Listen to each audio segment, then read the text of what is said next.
NH4Cl లోపల మనకి సమసంయోజనీయ బంధం ఏ విధంగా ఏర్పడుతుందో చూద్దాం. అమోనియం క్లోరైడ్ అనేటువంటిది NH4+Cl-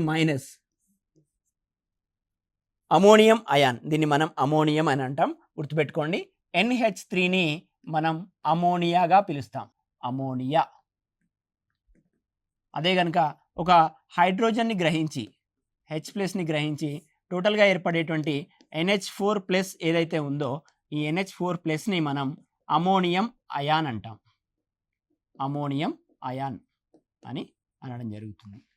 పోటీ పరీక్షల లోపల దీన్ని ఇచ్చి కింద నేమ్ ఏంటి, NH3 అనేటువంటి స్పీసీస్ని ఇచ్చి what is the name of this species అని ఇచ్చేసి అమోనియా, అమోనియం అయాన్, ఇంకొక 2 ఏవైనా ఆప్షన్స్ ఇచ్చేటువంటి పరిస్థితి ఉంటుంది. అదేవిధంగా NH4+ని ఇచ్చి నేమ్ అడిగేటువంటి పరిస్థితి. చాలా స్వల్ప తేడా ఉంది. NH3 అంటే అమోనియా, NH4+ అంటే మనకి అమోనియం అయాన్ అని గుర్తుపెట్టుకోండి.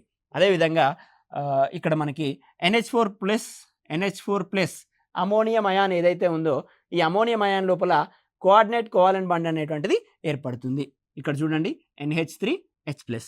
ఫస్ట్ మనము నైట్రోజన్ తీసుకుందాం. నైట్రోజన్ యొక్క పరమాణు సంఖ్య 7.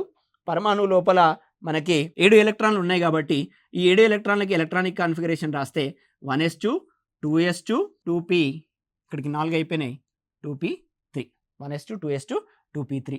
ఇక్కడ 2s లోపల 2 ఎలక్ట్రాన్లు ఉన్నాయి, 2p లోపల 3 ఎలక్ట్రాన్లు అనేటువంటివి ఉన్నాయి, 1 2 3. ఈ నైట్రోజన్ అనేటువంటిది 3 ఎలక్ట్రాన్లతో బంధాన్ని ఏర్పరుస్తుంది. అంటే ఒక హైడ్రోజన్ మరి ఒక హైడ్రోజన్ మరి ఒక హైడ్రోజన్.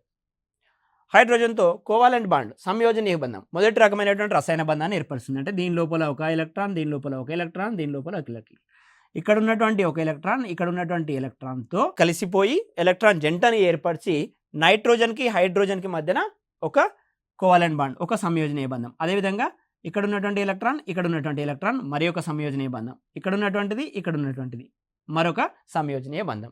మొత్తంగా ఒక నైట్రోజన్కి 3 హైడ్రోజన్లకి మధ్యన 3 కోవాలెంట్ బాండ్స్, 3 సంయోజనీయ బంధాలు అనేటువంటివి ఏర్పడుతున్నాయి. ఇక్కడ మిగిలిపోయిన ఎలక్ట్రాన్ జంట ఏదైతే ఉందో ఈ ఎలక్ట్రాన్ జంట అనేటువంటిది నైట్రోజన్ పైన ఈ విధంగా మిగిలిపోతుంది. సో మనకి సమసంయోజనీయ బంధం లోపల ఒక పరమాణువు లేదా ఒక అణువు ఒక పూర్తి ఎలక్ట్రాన్ జంటని దానం చేయాలి.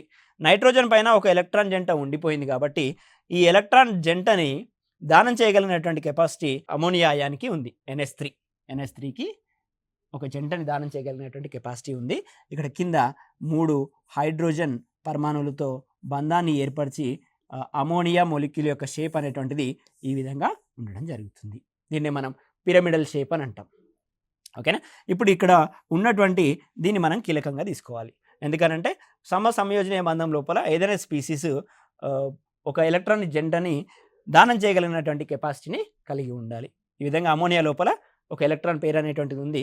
ఇప్పుడు H+ పరిస్థితి చూద్దాం. H+ లోపల మనకి హైడ్రోజన్ నుంచి ఒక ఎలక్ట్రాన్ తీసివేయగా H+ అనేటువంటిది ఏర్పడుతుంది. H+ ప్లస్ NH3 రెండు కలిసి అమోనియం అయాన్ ఏర్పడుతుంది. ఏర్పడేటువంటి అమోనియం అయాన్ Clతో కలిసిపోయి అమోనియం క్లోరైడ్ ఏర్పడుతుంది. NH4Cl అనేటువంటిది ఏర్పడుతుంది. ఇక్కడ అమోనియం అయాన్ ఏర్పడడాన్నే మనం సమసంయోజనీయ బంధం లోపల ఎగ్జాంపుల్గా తీసుకుంటున్నాము. NH3 + H+ gives rise to NH4+. ఇక్కడ NH3 ఏర్పడడం గురించి చూసాము. ఇప్పుడు H+ ఏర్పడడం గురించి చూద్దాం. H+ ఏ విధంగా ఏర్పడుతుంది? Hydrogen ion. హైడ్రోజన్ అంటే మనకి న్యూట్రల్ ఆటం లోపల అటామిక్ నెంబర్ అనేటువంటిది 1s1 అనేటువంటిది ఎలక్ట్రానిక్ కాన్ఫిగరేషన్. అంటే ఒకటే ఒక ఎలక్ట్రాన్ అనేటువంటిది హైడ్రోజన్ పరమాణు లోపల ఉంటుంది. ఆ ఒక ఎలక్ట్రాన్ని కూడా కోల్పోయినట్లయితే hydrogen -1 electron gives rise to H+. ఆ ఒక ఎలక్ట్రాన్ని కూడా కోల్పోయినట్లయితే మనకి H+ అనేటువంటిది ఏర్పడుతుంది.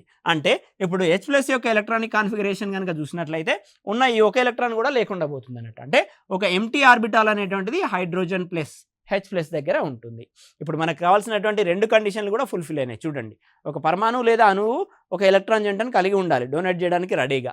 ఒక పరమాణువు లేదా అణువు ఒక ఖాళీ ఆర్బిటాల్ని కలిగి ఉండాలి. ఇక్కడ ఈ అణువు అనేటువంటిది ఒక ఎక్స్ట్రా ఎలక్ట్రాన్ జంటని కలిగి ఉంది. ఇక్కడ ఈ పరమాణు అనేటువంటిది ఒక ఎంటీ ఆర్బిటాల్ని కలిగి ఉంది. ఇక్కడ ఉన్నటువంటి ఎలక్ట్రాన్ జంటని ఈ హైడ్రోజన్లో ఉన్నటువంటి ఎంటీ ఆర్బిటాల్కి ట్రాన్స్ఫర్ చేసిన కారణంగా అమోనియాకి H+కి మధ్యన ఏర్పడేటువంటి బంధాన్నే మనం సమసంయోజనీయ బంధం అని అంటారు. ఈ విధంగా ఒక స్పీసీస్ ఏదైతే ఎలక్ట్రాన్ జంటని దానం చేస్తుందో దాన్ని మనం డోనార్ లేదా దాత అని పిలవడం జరుగుతుంది. డోనార్ లేదా దాత అంటే ఇప్పుడు NH4 ప్లస్ లోపల NH3 అనేటువంటిది ఎలక్ట్రాన్ జంటని కలిగి ఉండి దాతగా వ్యవహరిస్తుంది. ఓకేనా? అదేవిధంగా H+ అనేటువంటిది ఎంటీ ఆర్బిటాల్ని కలిగి ఉండి గ్రహీతగా వ్యవహరిస్తుంది. సో సమసంయోజనీయ బంధం లోపల రెండు ఇంపార్టెంట్ థింగ్స్, దాత మరియు గ్రహీత. సమసంయోజనీయ బంధాన్ని మనము యారో మార్క్తో సూచిస్తాము. కోవలెంట్ బాండ్ని కానీ అయనిక్ బాండ్ని కానీ ఐఫన్తో సూచిస్తాము, కానీ సమసంయోజనీయ బంధాన్ని మనము యారో మార్క్తో సూచిస్తాము.